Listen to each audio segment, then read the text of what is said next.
Glad to be here, firstly. Thank you so much. I'm happy to be here. First impression when I first got here, I was a bit skeptical. It's the very first major, so really no one knows what to expect. But then we get to see the venue, and it feels like a TI away from a TI. They have the same booths. The stage venue is immaculate. It started a little slow as far as getting audience and people in there, but eventually, and today it's been filling out, and the atmosphere has been amazing. So I feel like by the end of it, it's going to feel like a TI. So it's been amazing so far.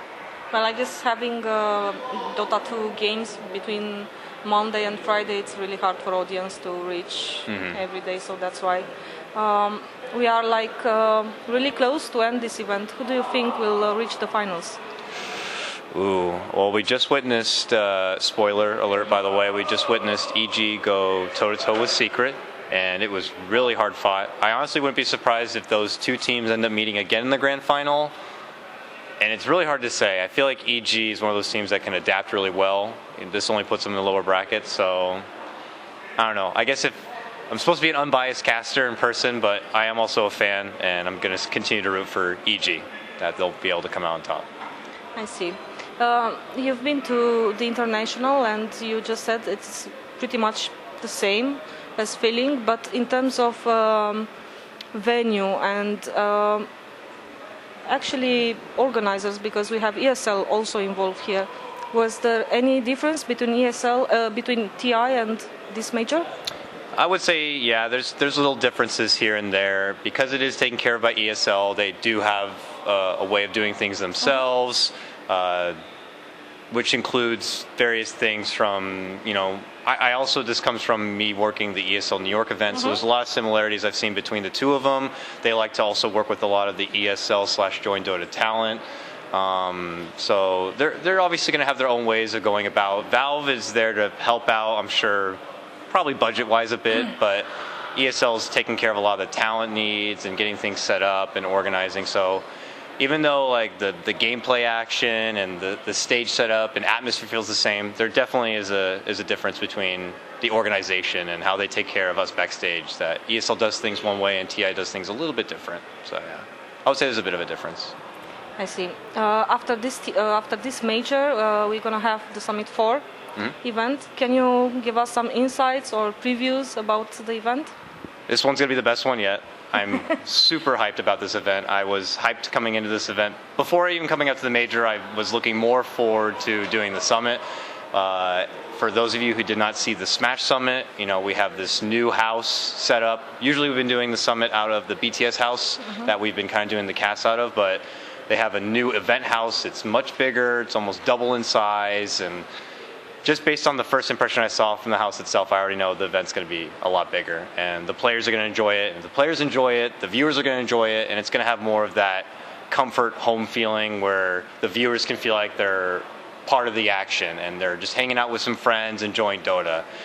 I think what makes it really nice is that while we're here and we're wearing three-piece suits and trying to be all professional, I think Summit's starting to go the other direction where it's just, let's just enjoy the game. It's a game at the end of the day. We're just there to enjoy the action. Let's just be with our buddies, shoot the shit and talk about the game itself. I think that makes it so fun. And I'm looking forward to it because I've been doing a lot of, I don't want to say uptight, but a lot of really professional, crisp, kind of panels and hosting. And I'm looking forward to just relaxing. So it's going to be amazing. Which one do you prefer? It's obvious right now that you kind of are biased onto the relaxed cast. Yeah, I mean, if I could meet in the middle, I think that would be perfect. There's been events where we have met in the middle a bit, but I guess I am being a little bit biased. After doing so many straight, tied and tight events that I'm looking forward to being a bit more comfortable. I think if there was a way to meet in the middle, I think that would be the perfect setup. Of course. And after the summit, are you going to have a Christmas break, a vacation, or?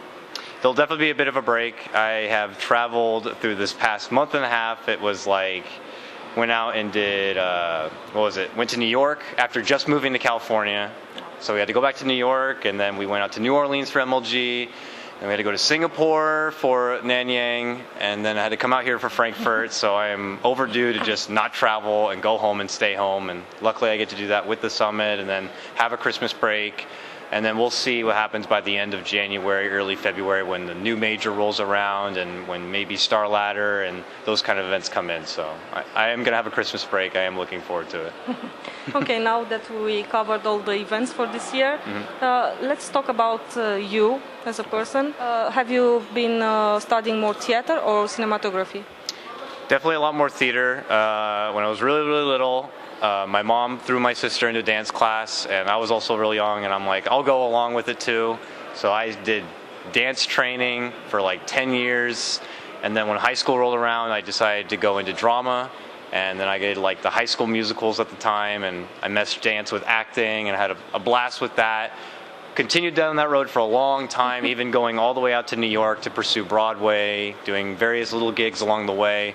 A little bit of some, cinematography stuff, like a commercial here or there, or some background work. Nothing to brag about or anything, but eventually you just kind of like get tired of the grind and going into auditions, and you start to feel like a bit of it can be who you know and not how good you are. And there's, the politics, and eventually at the end of the day, it's just like, and along the whole way, I've always gamed and played games, and when I had the first chance to cast, it was just like, this is theater and gaming together, being able to host and cast, and I really genuinely felt happy doing it, and I knew that at that point, like, I wanted to pursue this kind of a journey as opposed to sticking with theater. But I don't think I'd be nearly as good at being able to be on stage and comfortable without the help of being able to do all that theater and acting. So it helped you a lot in this.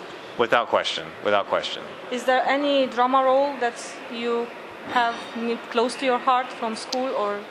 I think like the biggest learning experience I had was when I was in community college. We did a production of Faust, and it was Shakespearean, and I got to play like this evil Mephistopheles character. So I'm always usually put in these positions where I'm like the good, kind-hearted lead or just kind of nice guy, and to do something really evil and to do something like Shakespearean and Elizabethan, like I had to study my butt off, and it was a huge challenge, and to make it through that, I think I just gained so much from it. So that's like one of those performances like I'll always remember. Do you miss that world?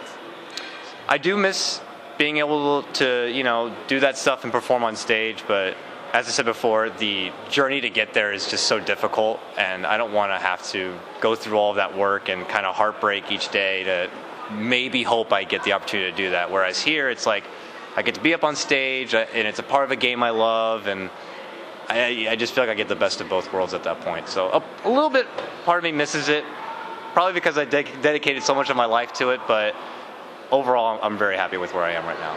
Very happy. That's really nice to hear. Okay, I know you want to see the last game of the day, and I will cut the interview here. If you have any shout-outs to do, please. Shoutouts to all of my good friends and the personalities here, all of BTS, and even though they're like rivalry studios, I always love getting the opportunity to work with Join Dota or Moonduck or whatever. They're all my friends at the end of the day, and I feel so lucky to be able to continue to come back to these kind of events and hang out with them. And shout out to all the people who support me, and I go to these events and they actually know who I am, and it blows me away that they're just so nice and that they care so much for what you do, and I'm more than happy to kind of give that love back to them. So, and without them, I wouldn't be able to do any of this. So, got to give them a shout out as well. It's just wonderful. Thank you for having taken the time to speak with us again. My pleasure. Thank you so much.